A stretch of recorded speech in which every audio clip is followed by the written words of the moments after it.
When the first shots are fired in the next direct great power war, it is very possible, maybe even likely, that they will be fired at targets in space. We're going to talk about that today, about the history of the militarization of space, and about what the future may hold for space warfare. It's pretty mind-blowing. Let's get into it. It is a prescription for war, this Iraqi invasion of Kuwait. December 7, 1941, a date which will live in infamy. The bloody experience of Vietnam is to end in a stalemate. We continue to face a grave situation in Iran. The people who knocked these buildings down will hear all of us soon. We shall fight on the beaches, we shall fight on the landing grounds, we shall fight in the fields and in the streets. We shall never surrender. For maps, videos, and images, follow us on Instagram, and also feel free to follow me on Twitter at Aaron B. McLean. Hi, I'm Aaron McLean. Thanks for joining School of War. I am delighted to welcome back to the show today Frank Ledwidge. Frank is senior lecturer at the University of Portsmouth. He also teaches at the Royal Air Force Academy. He's the author of Aerial Warfare, Losing Small Wars, An Investment in Blood. He is also, of course, amongst his many claims to fame, was a guest here on School of War on episode 6, which, Colin, if I'm not wrong, takes us back to the fall of 2021 when, well, I'm going to take these numbers to my grave, but let's just say we were a startup enterprise at that time. And Frank, I got a lot of very positive feedback about your episode back then. And now I'm delighted to report we actually have a couple people listening to the show. You're a part of that, so thank you. Thanks, Aaron. It's a real honor. And yep, I can definitely see you have more than a few loyal audience now, and it's an honor to be here again. In 2024, that is the case, yes. So look, your episode, and I commend it to listeners who are new to the show and haven't gone back to the start of things, but Frank gave just a phenomenal high-level overview of the history of aerial warfare, the strategic thinking behind it. It really was, sort of the one-stop shop 45-minute or so introduction tied to his book on the same subject, of course, which people should also check out. And you made a comment, I think, as we were kind of wrapping up that conversation, which is the spur for what I would like to talk about today, which is space. You made sort of offhandedly said, well, it's not clear that as space becomes a more and more developed warfighting domain, that the logic of the aerial domain will simply transfer into space. It may be that the nature of space changes how we think, that we simply can't take the logic of air strategy or air tactics or what have you and transfer them to space directly. There will be changes. And in some ways, and this is the thing that has been knocking around in the back of my brain since we talked, in some ways it may end up looking more like naval strategy and naval thinking up there than aerial thinking. And I thought that was fascinating. I've always wanted to explore it. I'm glad that you're back. And so, let's just start very big picture. You can address that comment, but I think it might be best to start at the start, which is to say, when do people start thinking about space as a domain of war? Who are the key thinkers? How does this all get going? Great question, Aaron, and it's an infinitely large subject, both figuratively and literally. And to answer your last question, the Space Force only last year defined its domain of operations, finally, although it was implicit in any event, which was from about 62 miles up, which is 100 kilometers, and that's known as the Kármán line, K-A-R-M-A-N, it's a Hungarian name, defining the limits of space, essentially into lunar and beyond. So it sees Space Force, its domain, as everything outside the air. And from a conceptual perspective or doctrinal perspective, that's very important because it defines the difference between air, where air ends, where aircraft can fly, let's say, and where space begins. Now, there was some controversy about that for some years, and various countries take different views, but most of them are pretty much settling on that. Back to, though, the analogues with air power, first of all. Well, the air power, fathers of air power, your Duet, an Italian general from the First World War, Billy Mitchell, highly influential for decades, although he didn't live beyond the 20s, in US thinking of air power, both regarded the air, of course, as then the ultimate or the high ground that was necessary to dominate. And they conceptualized several different ways of using that domination, which we discussed last time. Now, this idea of high ground it clearly isn't finite in terms of air power. I suppose it is. We now know that to be 100 kilometers, and that's been known for some time. But another great thinker, an American thinker, in terms of space power was General William Shriver, I think, who, whilst not the father of space power thinking, came up with the framing of the ultimate high ground, when that's space. And I'm sure he wouldn't claim that to be his idea, but he conceptualized it in that way. And General Shriver is, or was, a very major player during the Cold War. In terms of sort of fathers of space power, there isn't really a thinker that compares within the sea, in the maritime domain, Mahan or Corbett, or Douay, Trenchard, Mitchell in the air. No thinker has yet emerged. I'm not surprised really in that sense, because there's so much thinking to be done, and we're at a very, very early stage. And I think we're in the sort of early 1900s in terms of air power conceptually. But there are some key thinkers, and just to summarize who that may be, and these are technical thinkers. These are the people. So for example, Tsiolkovsky, who was a Russian scientist, he came up with, and whilst not perfecting, experimented with liquid-fueled rocketry. We have, of course, von Braun, the German rocket scientist who invented the V2, or rather fathered V2, a very controversial person, of course, using slave labor to do that, and recruited into the United States space program. And the V2 itself still forms the basis of missiles such as the Scud missile, used still throughout the world. We have von Oberst, who was another early 20th century scientist dealing with the basics of space technology. So we don't really have yet a theorist. What we do have, though, is a great deal of conceptual thinking. And you can find that, I think, the best, if anybody wants to go and look, and you won't be able to find it in detail because it's limited distribution. It's Space Power Doctrinal Document 314, which came out last year. It's a Space Force document, and that conceptualizes where the Space Force, and by extension, other international armed forces dealing with space, and there are many now, will look at space operations going forward. And there are plenty of other documents like that, but I think that pretty much founds the doctrinal discussion. You can also look at Space Force Capstone. I think they've changed the name now. Space 101, they call it, which is a very, very basic introduction to what Space Force and other space powers actually do.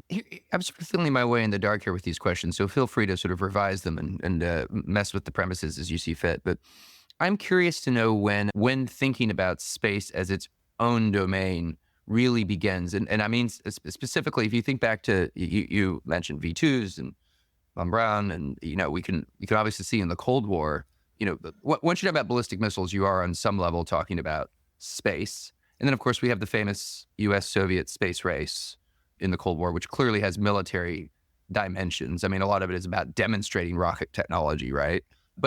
But the point of my question is, ballistic missiles and rockets and things like that in those early decades, they're all about hitting targets on Earth, I think.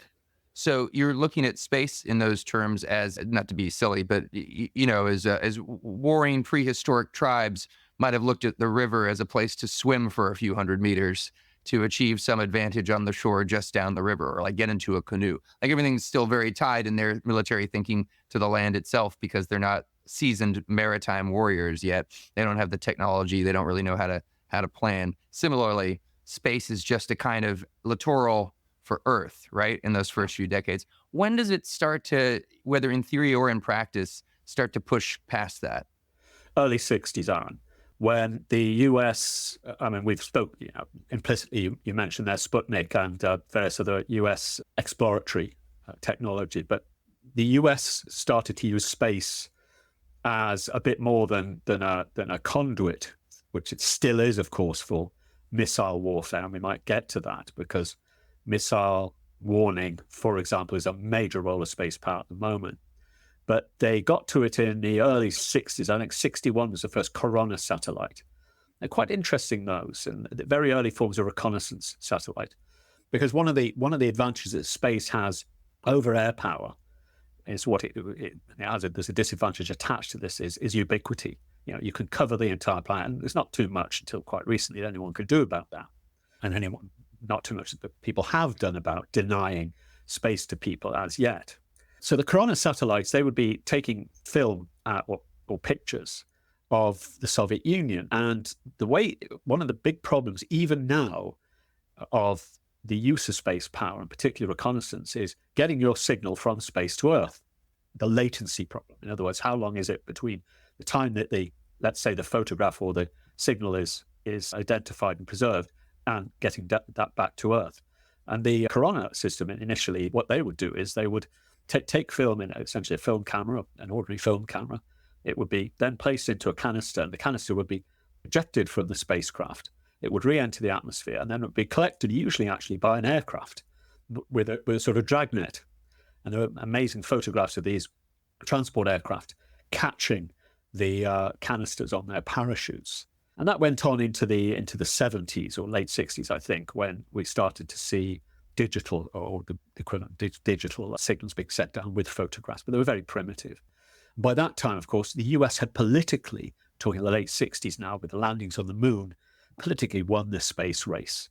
The USSR had several major mistakes in the 60s. Their key engineer, the equivalent of Werner von Braun, died. Korolev, who was every bit von Braun's equivalent, a brilliant man. There were a few disasters and explosions. And the Soviet space race, essentially, as a manned endeavor, didn't collapse. Of course, it sustains today, but it lost the space race. And that was politically really important. And just to jump forward, if I might, I think what we're seeing now is a real risk that the US could fall behind China in the next, and paradoxically in the same location, but in the next race to the moon. Maybe we'll get to that. And then moving through into the 80s, we had the deployment of GPS, Global Positioning System, a couple of dozen satellites, and everybody knows what they do. But what people don't necessarily, not everybody knows, is I think that lots of GPS controls your phone in terms, or rather assists your phone and banking systems and supply chain and all that kind of thing. It was designed, and its primary role is precision attack. In other words, navigation to a very, very precise degree of rockets, missiles, and bombs, which brings us to the military use on the ground, which the first war where that became crucial was the first Gulf War in 1990-91, where precision-guided munitions really took the heart out of Iraqi defenses. They were only able to deploy that precision because of GPS. So just to summarize a couple of things that you said, space begins as a space, if you'll forgive the poor expression, for things to move through to get back to Earth, namely missiles. So that's sort of step one. And then you move into a phase. These are the purely military aspects. Obviously, you have going to the moon and things for political purposes, but not necessarily expressly military purposes. Then you have the deployment of persistent assets, satellites in space, things that stay up there. And these are used for reconnaissance, for communications as well. I mean, the communications have to be part of it in the first place, because otherwise you're never going to get the pictures back.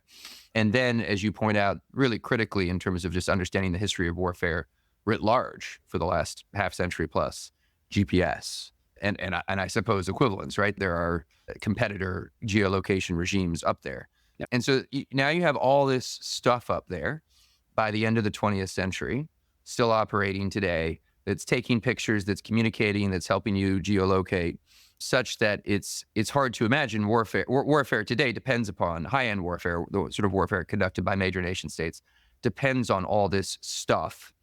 When does the question of going after stuff in space, anti-satellite efforts, just to pick the most obvious and straightforward example, when does that enter into the conversation? Thank you. Just one thing to pick up there. The term used for positioning and precision is PNT. So one of the key roles of Space Force now is to preserve that PNT, positioning, navigation, and timing. We, of course, have obvious, extensive military roles that you've already addressed. But to come back to your question, that's a great question. It's a very interesting one. So the answer is that in the early 80s, the US Air Force received information that the Soviets were trying to develop anti-satellite missile systems, ASAT. And there's various forms of ASAT, as we might get to. There's kinetic, of course, which is firing missiles at things, non-kinetic, electronic, and cyber. Because, again, just to sort of build on the conceptual basis, there are 3 segments to space, and you can attack any one of them, which will collapse the lot. On the ground, there's the ground segment, which are the ground stations, the receivers and transmitters. Then you have, in the words of great words of General Bender, who was a senior US commander, I think this comes from the sort of 2010s, those ones and zeros upon which everything else depends. So that's the data link. That's the second segment. You've got the ground segment, the data segment, and then you've got the space segment, which are the spacecraft themselves. So clearly you can attack any one of those 3, and all space forces aspire, all major space forces aspire to have some influence in each of those segments. You can bomb a ground station, that's the simplest thing. But attacking spacecraft is the most difficult to mitigate. It's so expensive, and maybe not so much recently, but the problem of replacing a spacecraft is extremely difficult. So what can you do? You can attack these things with missiles. And the US Air Force conducted its first of very few kinetic anti-satellite tests from an F-15A in 1985. It took down a satellite called Solwind. And it did so. It took a year or 2 to develop the technology to do that, but they did it, and they did it successfully, and they did it without causing too much damage to the space environment. So let me just continue on that route, if I might.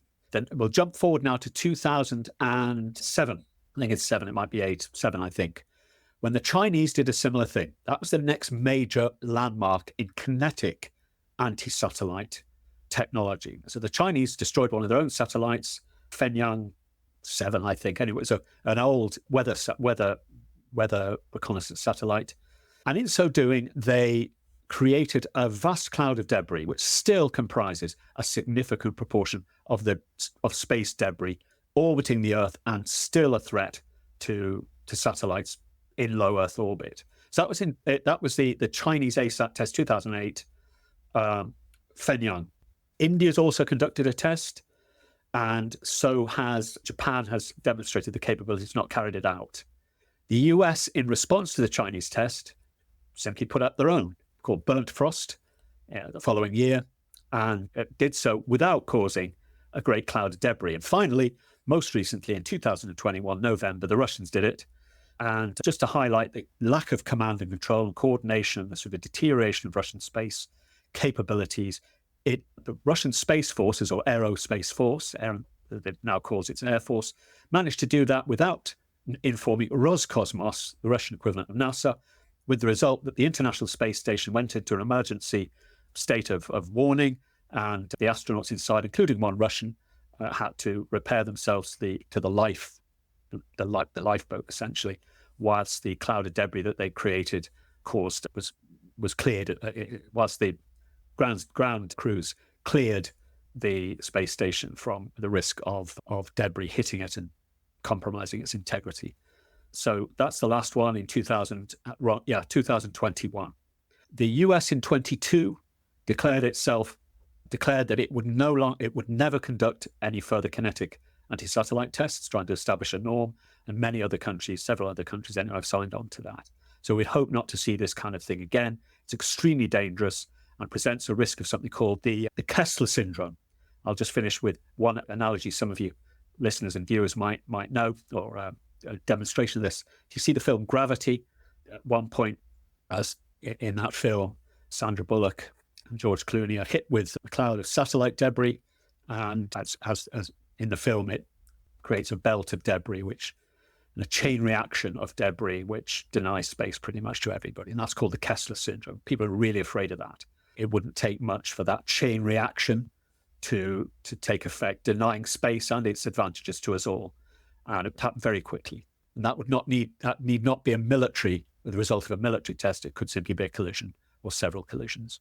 Well, not to get off track on this question of debris, but it's really interesting. Have there been incidents, I suppose nothing with manned, you talk about the International Space Station astronauts going to their life craft just in case, but have there been incidents where unmanned satellites have actually been lost to this debris? And then related question, why were what is it about the American way of shooting down satellites that generates less than the Chinese and Russian methods? Yeah, no, as far as I know, no satellites have been compromised or destroyed by this cloud of debris. But it's so difficult to predict that I think analysts are not at all certain that the various clouds, small and large, the Indian one I think is mostly deteriorated, the Russian one hasn't, and the Chinese one certainly hasn't. The calculations is by the space domain awareness people, which is another role of space power, is understanding what's going on in space and deconflicting orbits and trying to keep spacecraft safe from debris. That's one of the big roles of space domain awareness of ground stations. One of the big roles of Space Force and our own RAF, and indeed every Space Force has this role of space domain awareness to avoid exactly what you're speaking about, which is the loss of satellites and a potential chain reaction. What was the second question, Aaron, or the second part of it again? Why did the American tests not result? I mean, how do you blow up a satellite without getting a bunch of debris? Yeah, more competent geometric awareness and an accurate calculation. And of course, a lack of recklessness of the kind displayed by China in its test, and indeed Russia in the more recent one. And I think the Americans did burn Frost in 2008 simply to show and demonstrate that it could be done. So the debris from that particular destruction deteriorated into and re-entered the atmosphere in very short order, leaving no debris at all. I see. And then last question on anti-satellite capability specifically. There are such things, and I guess this could lead us into a question of other weapons in space, maybe persistent weapons in space. But there are, killer satellites, right? There are persistent objects in space now that can kill other objects in space. How does that work? What is the origin of that? I'm going to take us back to conceptual things in a minute, but I am kind of fascinated by killer robots hunting each other in orbit. Yeah, I was talking to an RAF space operator, quite a senior one, a few weeks ago, and I did not know this, and I've had it confirmed, but he was pretty well informed. He said that the first anti-satellite weapon in space, on a spacecraft or on orbit, as he would call it, was a machine gun on one of the early. I guessed to him it was Salyut. He said he didn't know which one it was, but the Soviets had put a machine gun in a mounted machine gun in one of their space stations, just in case. So that's the first example of that, if it's true. And I suspect it is. He wasn't. It was a rather dry character. But now the main risk from space, from objects or spacecraft on orbit, is a capability called RPO, Rendezvous and Proximity Operations, or inspector satellites. The Russians have a different term for them, so do the Chinese. But again, just to come into a bit of sort of cinematic culture. If anybody's seen the Netflix series Space Force, there is one element to that which is absolutely true. And what happens is, in that case, the Americans launch a spy satellite, and everybody's very pleased. And the night of its launch, the two protagonists are looking through a telescope, and they see pride and joy up in space. And then a Chinese or satellite marked with Chinese symbols comes close to it and snips off its solar panels, thereby rendering it useless, and then wanders off. And that's called a rendezvous and proximity operation, or an inspection. Call it what you like, but the whole purpose of it is that another satellite will come close in some form or another, will interfere with your systems. And that could be electronically, it could be with directed energy weapons and lasers, or dazzled. It could be destroyed by microwave radiation, or it could simply be crushed or indeed moved to another orbit or forced to re-enter.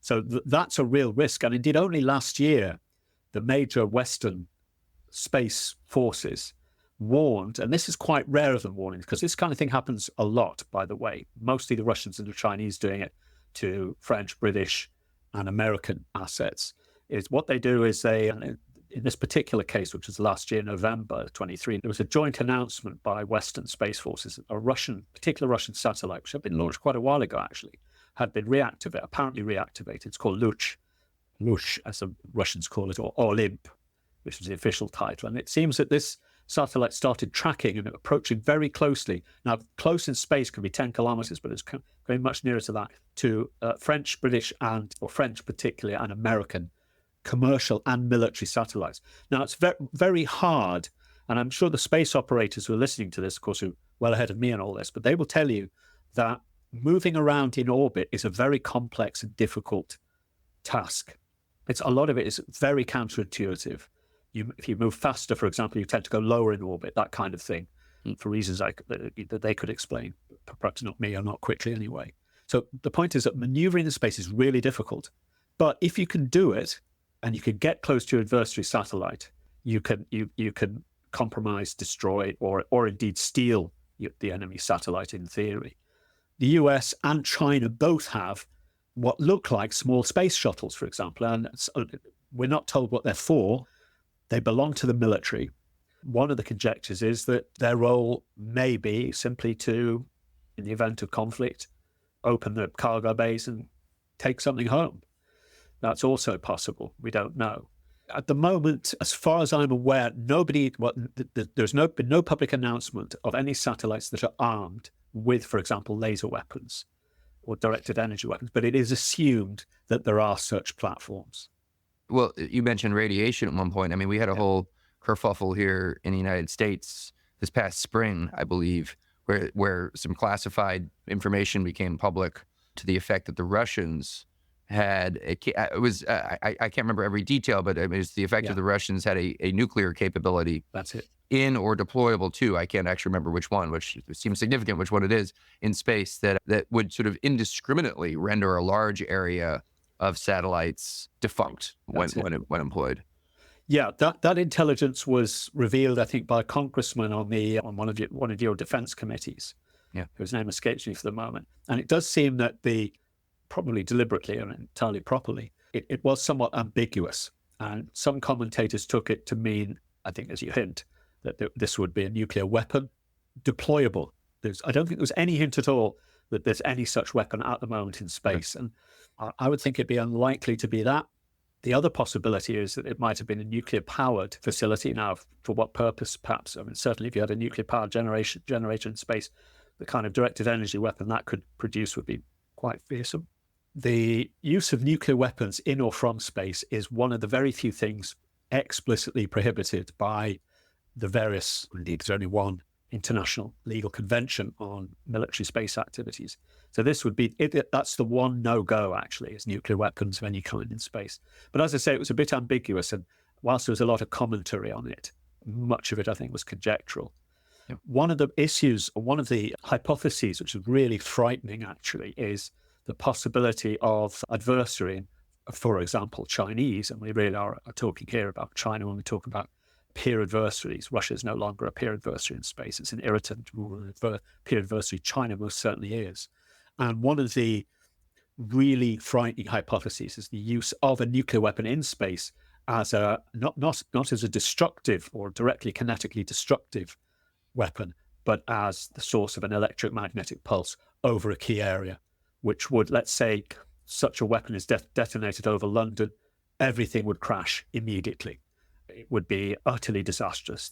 All the systems of living would collapse within 2 or 3 days, because space is so important. And of course, needless to say, electrics and electronics are so important. And such a weapon would have the capability, without directly killing people, of causing very, very great and serious damage to an adversary, to an enemy. So there's that possibility. But frankly, a lot of these things are so frightening, they're rarely spoken about. Yeah. Well, so, our conversation so far leads me to frame things in the following way, and this will take us into the second part of what I'd hope we could discuss. On the one hand, the history of space as a domain of war thus far, including today, here in September of 2024, it's an environment that feels sort of crazily, in a way, crowded and mature. It certainly contributes to a mature regime of warfighting on Earth, mature in the sense that the United States and China are both pretty well caught up with each other, the way in which they're going to use space if there's a conflict. And then we could predict, in the event of a direct U.S.-China or U.S.-Russia conflict for that matter, that there will be a space dimension to that. Assets will disappear. There will be knock-on effects on Earth, not only militarily, but to civilian life, because civilian life obviously is so dependent on space for communications and just GPS alone. It feels crowded and claustrophobic and difficult to think through how it will iterate once the balloon goes up. It won't just be that every capability disappears and all of a sudden we're back in 1960 and just have to figure it out. Like, it won't be as simple as that. It'll be a cat and mouse, and some capabilities will disappear and presumably new ones will be deployed. And it's just really, interesting if you have commentary on that. So, but that's on the one hand. And then just quickly, on the other hand, we're obviously, as you pointed out at the start of the episode, still at a kind of dawn of things. We are still, my prehistoric tribes standing on the riverbank, looking out to sea, thinking, gosh, there's a lot out there. Wouldn't it be interesting if we could get our canoes to go a little bit further, maybe build a boat with a sail on it? And as we start to move further out into space, as we start to do more on the moon and further beyond in the solar system, unfortunately, and you wrote this in an article just earlier this year, I think, it seems likely that the human capacity for and proclivity for war is going to continue on with us out there. And that's the area where I think your comment from our first conversation about how things start to look a bit more maritime when you start thinking in those terms, that's just unexplored, both in a literal sense, but also in a conceptual sense. So feel free to comment on either or both of those dimensions of things. On the one hand, it's just hard to think about how the chaos is going to iterate once we start fighting in the regime as it exists today. And then two, how do we even begin to think about military operations on the moon, or in what you call in your article, cislunar space leading up to the moon? Please help us understand, Frank. Okay, so first of all, space is congested, competitive, and contested, as the relatively new saying goes. And it's the job of, I'm just going to speak about Space Force, but various other aerospace forces are dealing with the same thing. Space Force is by far the most significant in the West. So the purpose of Space Force is to ensure that a kind of Pearl Harbor in space does not happen. And if it does, there'll be the resilience and proliferation, one element of resilience, to be able to preserve the assets needed to continue the fight. What planners are extremely frightened of in orbit is a surprise attack by, let's put it who it is China, on targeting, positioning, navigation, and timing assets, GPS effectively. China has its own Beidou, so do the Russians, so do the Europeans, and various other nations are planning their GNSS, global navigation satellite systems. But of course, your enemy is trying to take those down. And if they do, well, there goes most of your precision capability. So that's a nightmare scenario. But then on top of that, so that's denying the US, in that case, many capabilities. But if you can preserve your own capabilities in space, then so much the better.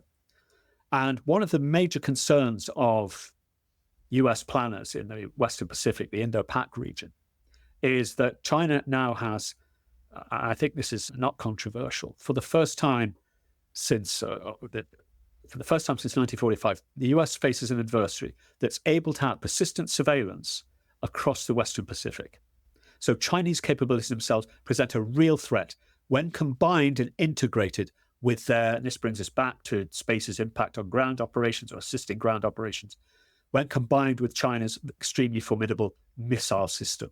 So what the Chinese have done is leverage their space capabilities to have a surveillance and targeting, let's say, ascendancy over US naval assets in the Western Pacific, which is the first time we've faced that since 1945.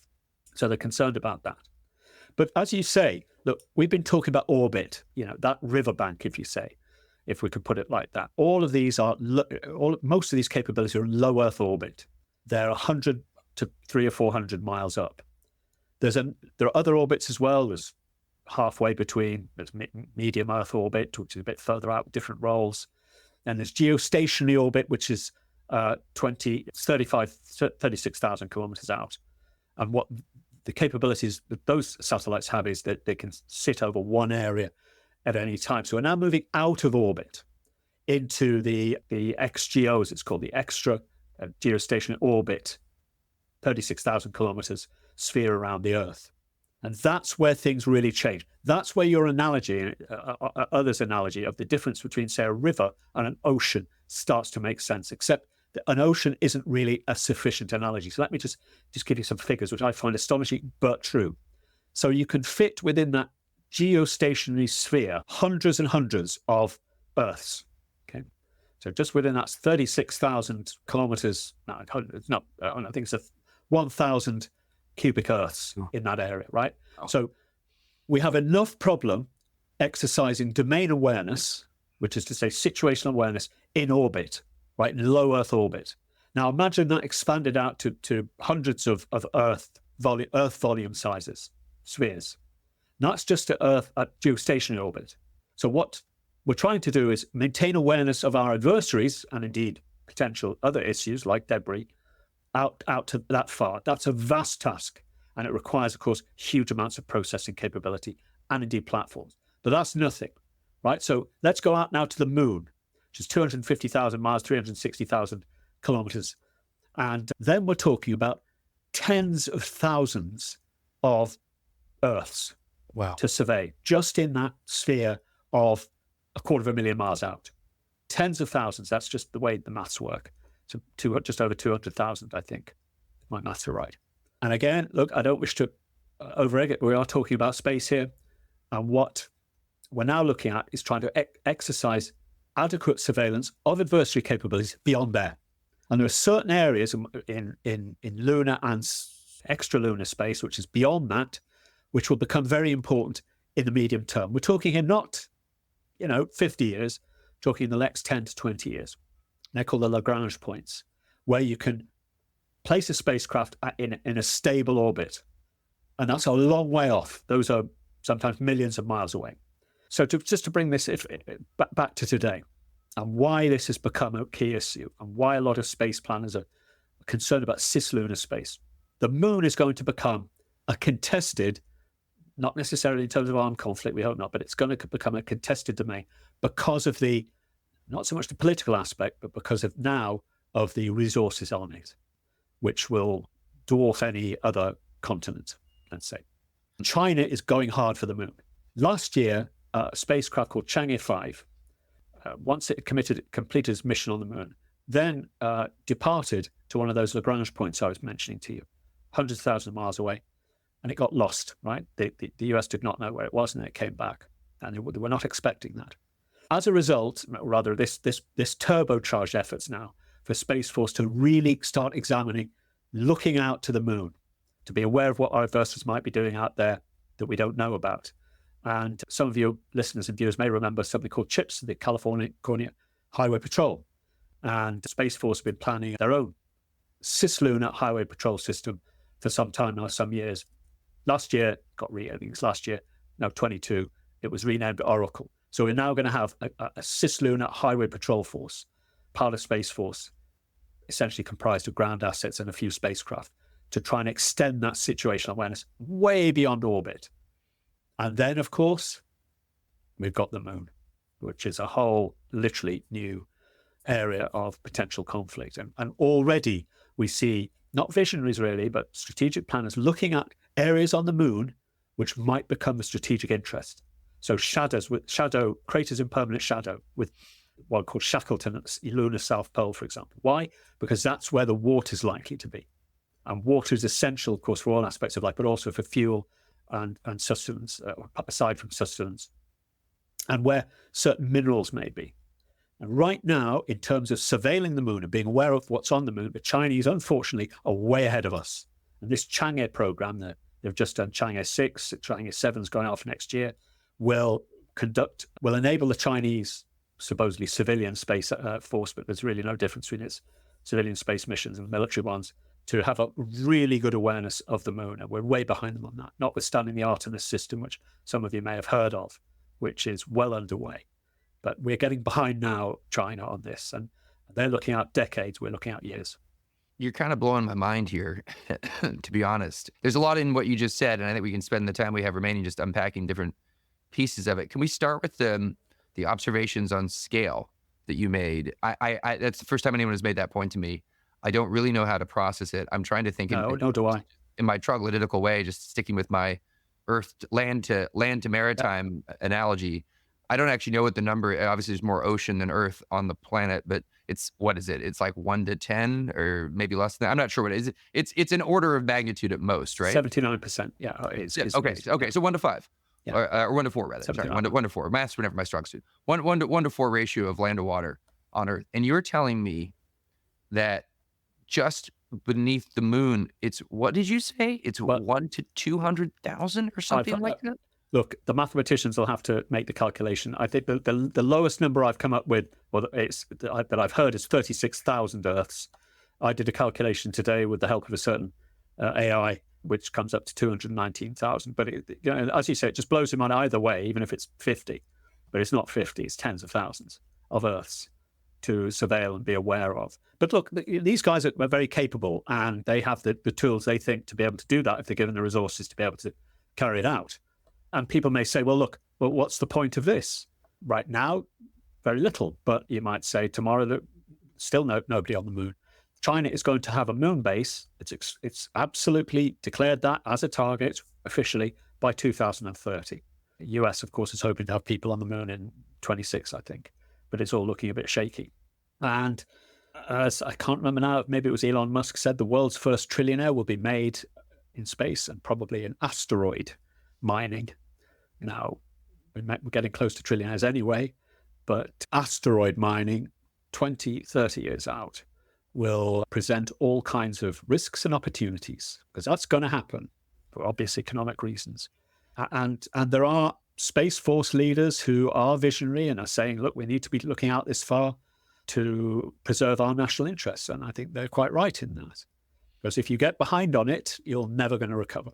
Well, why don't we actually just stick with private enterprise for a second, just because it came last, and it's been something we haven't really explored the whole episode, even though it's always been relevant, or at least has often been relevant to space so far. Musk, of course, Starlink has been very important in Ukraine, amongst other situations. So private enterprise in space plays a big role here, and if we go back to the age of exploration and maritime strategic thinking and operations here on Earth, profit making as a motive has always been intertwined with military operations. Help us understand, is it just going to be an extension of that, but into space? And I confess a certain skepticism. You talk about water on the moon and asteroid mining, and I'm willing to concede that, sure, there's stuff up there that's probably valuable, but how expensive must it be to make any use of it, whether it's to bring it back to Earth or somehow leverage it for further use in space? I mean,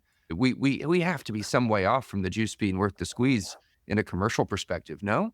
Okay, then so we'll come back to Ukraine in a second, and dual use technology, which is to say technology that can be used by commercial, civilian, or military. And as you say, Starlink is the paradigm example. I might as well mention it now. So I've spent a lot of time in Ukraine over the last 2 years. I don't think anybody would argue including talking about space with them, anybody would argue the toss with the statement that the one game changer for the Ukrainian armed forces was and remains its space-based comm system, namely Starlink. Nothing would happen without that. They would have been defeated very early on because the Russians compromised the communication system with the Ukrainian army very early on. And it was Musk stepping in with 1,000 or so terminals, and now the Pentagon's taken over that capability. But of course, inherently dual use, because Starlink is not a military satellite constellation. There will be such constellations quite soon, but not yet. But look, Aaron, let me just to return then to the incentives of commercial space exploration, and to one fact here which might leverage this. So helium-3, which is very rare on Earth, it's still rare on the moon, but it's far more plentiful than here. Now, helium-3 is used in all kinds of applications, but specifically in, I think it's nuclear fusion technology, which is very cheap and which could provide very cheap, how cheap, of course, whoever has a monopoly, and safe power for anyone who has it. So if you have access to the helium-3, let's say People's Republic of China, and someone else doesn't, namely the United States, who gets nuclear fusion technology first, there you have, and of course, all of this is based around, ultimately, isn't it? I say all of this, much conflict is based around resources, and those resources themselves contribute to energy and power. If you have unlimited power, very cheap, doesn't take much to extrapolate from that who's got the edge. So that's just one of hundreds of potential advantages of the juice being very much worth the squeeze if you're willing to take the risk. And from what you say, it seems that the Chinese, who certainly don't suffer from the disadvantage of disaggregated decision-making systems, if the top of the Chinese power pyramid wants to go, they go. And it sounds from what you say like they've decided to go. They've decided to go to the moon. Yeah. They've decided to move into the lead here. In the United States, in the West broadly, Britain, we're not quite as well organized Are we losing? I mean, what? Give us a step back for a bit and just give us an overview. You say there's a threat that the Chinese are going to get out ahead of us here. What does that mean? How serious is it? How serious are we in catching up?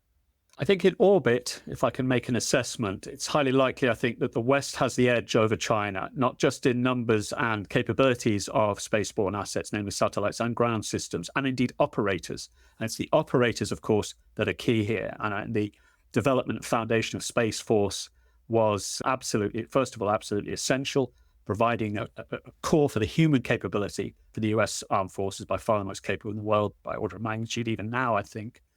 So that was absolutely essential. I think provided a driver. The problem for Space Force now is that it could do with a lot more in the way of resources if we're to provide a military foundation for the kind of developments we're talking about. Then that's a bit conjectural. But in terms of the dual use capabilities of the West and potential of the West, we're miles ahead. And you only need to look at the kind of equipment that's directed towards Ukraine every day. Most of it is actually not military. So you have imagery, you've got signals take, you have, and of course the communications element, Starlink, imagery, Maxar, Black Sky or Black Eye, ICEYE, these young but very vibrant companies that are providing Ukraine with capabilities the Russians cannot match. Russia, as I say, is stagnating. Now, China's not involved in this yet. What China can do is it can damage at the moment. It doesn't have, save over the Western Pacific, I understand, the kind of global reach that Western military and dual-use assets have. However, when we look outside orbit, and this is only my view, and it's not particularly better informed than anybody else, but I would concur with those who say that the vision that China has at the moment, which is very clearly set out and currently resourced, is I think, highly dangerous to the West and the US specifically, which leads us. So to put that in concrete terms, I think it's unlikely that the US, it's possible if you develop the kind of will that we had in the 60s, but what I'd be fairly willing to bet on, that China will have a moon base somewhere in the southern regions or perhaps the polar regions of the moon with human beings in it by 2030. And whilst the US may get there first, the first woman is supposed to be walking on the moon by 2026, I don't see a program beyond that in the public domain. Now, there is one exception, I think, and we've just touched on him once, and that's Musk and the amazing potential of the Starship program that's being tested by SpaceX all the time. And a lot of, as you know, a lot of US space expertise is centered down there in Texas on that project. And if that works, if we can get Starship with its huge lift capability of over 100 tons, its reusability, don't forget that the difference between an airline and a space shuttle, you can reuse an airline, you can't reuse you have to, the launch, the lift capability of space shuttle was not essentially reusable. Starship will be entirely reusable. And if we can gain the economies of scale that SpaceX wants to have, we could see the US, and particularly commercial US in the form of Musk, accelerate way past China by the early 30s. But we'll see. I would hazard a fair old bet that they will do that. But that's not a state effort. That's a commercial and private effort. And only last week, Elon Musk announced, look, he said, next year is the next transit window for Mars. So he's sending a mission to Mars, which will be unmanned, but in preparation, he says, for a manned mission. Okay, look, visionary dreaming, yeah. But isn't that why you exist there in the US? Yeah. Because of visionaries and dreamers 600 years ago getting to the Americas before China, whose visionaries and dreamers were stultified by a regime that preferred to look inwards. Yeah. Because China was way ahead of the West in the 1400s, and they lost that advantage. And that's why you and me probably are speaking English now. Yeah. Lucky we are, too. On the manned aspect of everything, you talk about the Chinese ambition for a manned, persistent presence on the moon in 2030. How important is it that it be manned? That is to say, is it political signaling, or are there real advantages to having human beings in the base? Yeah. It seems to me that right now the advantage is essentially political and presentational. The optics, of course, are very good, provided you can preserve those people there. And to some extent, again, this is my opinion. Everybody listening will have their own view on this, but it's somewhat analogous, isn't it, to return to the start, in one sense, to the difference between crewed aircraft and uncrewed aircraft.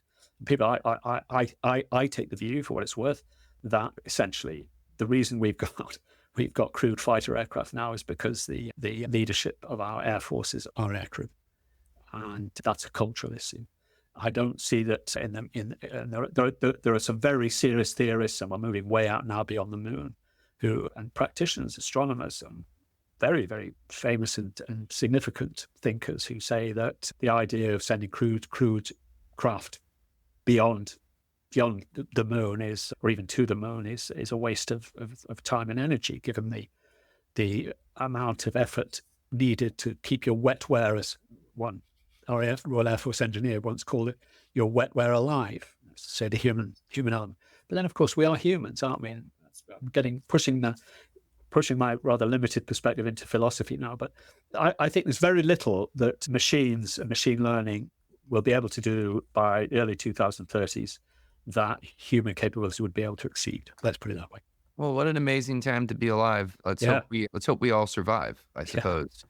If we can just make it through the next few decades. Yeah. You're describing a new age of exploration with much like the last time around, with commercial components and military components, strategic components. It makes sense to me now what you said a couple of years ago on the show, that it involves bases, right? It's going to involve patrols and lines of communication and persistence in a way that aviation, strictly speak. There are obviously elements of those things in aviation, but it really does feel more like the Navy.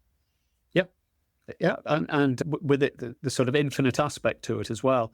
But look, you could also argue, and I would argue quite strongly actually, that it's a totally new domain. And there are analogies with maritime exploration, maritime warfare, whether you focus on your bases or ports, or you look at sea control, or whatever the other analogies may be, or control of the air is analogous to space control. And we all look for these analogies and read across from one to the other. But I think what space practitioners are beginning to argue, and I think rightly, is that, look, all that's really useful, but now we're in a literally completely different domain, and that domain is infinite. And we'll be learning a lot more by doing over the next decades than theorizing. Frank Ledwidge, thank you for a genuinely fascinating conversation about a subject that, outside of the small band of professionals and visionaries that give this stuff serious thought, I don't think a lot of people think about enough, because it is obviously going to be something that is more and more significant in our lives with every passing year. I really appreciate it, and hopefully we can have you come back again and keep talking. Aaron, it's an absolute honor. Thank you very much indeed. This is a Nebulous Media production. Find us wherever you get your podcasts.